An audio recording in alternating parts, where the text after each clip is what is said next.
क्या 36 में से 27 गुणों का मिलना एक खुशहाल शादी की गारंटी देता है, या फिर किस्मत के सारे हिसाब किताब भी इंसानी साजिश के आगे बेबस हो जाते हैं? क्या एक ऐसा रिश्ता जिसे ज्योतिष ने शुभ बताया, उसकी मंजिल एक खौफनाक कत्ल भी हो सकती है? नमस्कार, मैं हूं रितु सिंह और आप देख रहे हैं एनडीटीवी इंडिया। आज की कहानी है सिया और केतन की। एक ऐसा रिश्ता जिसकी शुरुआत परिवार की रजामंदी और कुंडली मिलान से हुई। सब कुछ बिल्कुल परफेक्ट लग रहा था। जनवरी की बात है जब पुणे के गोयल और अग्रवाल परिवार के बीच रिश्ते की बात चली। पारंपरिक तरीके से कुंडली मिलाई गई और परिवार के ज्योतिषी ने घोषणा की कि 36 में से 27 गुण मिल रहे हैं। ज्योतिषीय गणना के मुताबिक केतन देवगढ़ का था और सिया मनुष्यगढ़ की। ज्योतिषी ने इसे एक परफेक्ट मैच और सफल विवाह करार दिया। लेकिन जिसे सितारों ने आदर्श जोड़ बताया था, वो कुछ ही महीनों में देश का सबसे चर्चित मर्डर केस बन गया। लोहगढ़ किले की ऊंचाइयों से गिरा केतन आज हमारे बीच नहीं है। और सवाल यह है कि क्या कुंडली के वो 27 गुण उस नफरत को नहीं देख पाए जो अंदर ही अंदर पनप रही थी? तभी तो फरवरी में पुणे के एक बड़े होटल में धूमधाम से सगाई हुई और नवंबर में शादी की तारीख तय की गई। शुरुआत में सब कुछ ठीक लग रहा था, लेकिन पर्दे के पीछे कहानी कुछ और ही थी। पुलिस की जांच कहती है कि सगाई के बाद सिया की जिंदगी में उसका पुराना दोस्त चेतन चौधरी दोबारा वापस आया।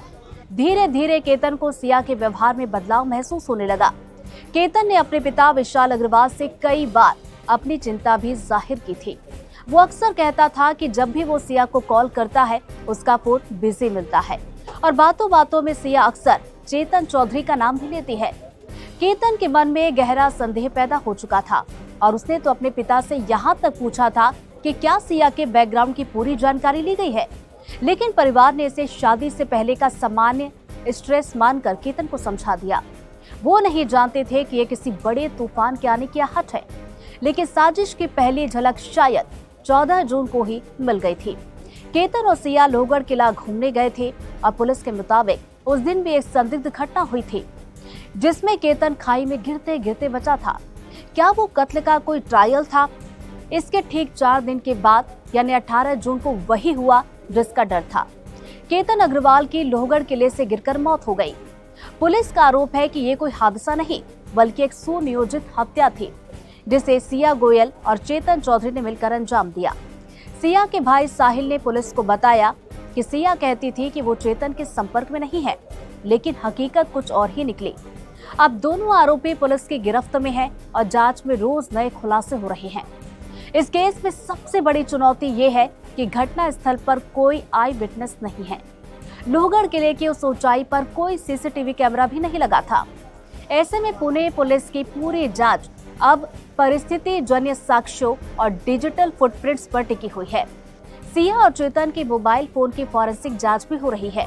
डिलीट किए गए मैसेजेस को रिकवर करने की कोशिश जारी है और सीडीआर यानी कॉल डिटेल रिकॉर्ड्स की हर कड़ी को जोड़ा जा रहा है।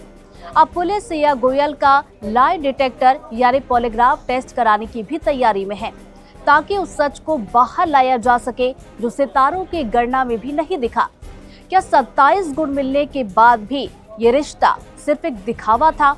केतन अग्रवाल केस आज हर उस परिवार के लिए गंभीर चेतावनी है जो सिर्फ कुंडली के कागजों पर आंख मूंदकर भरोसा करके जिंदगी के सबसे बड़े फैसले ले लेते हैं।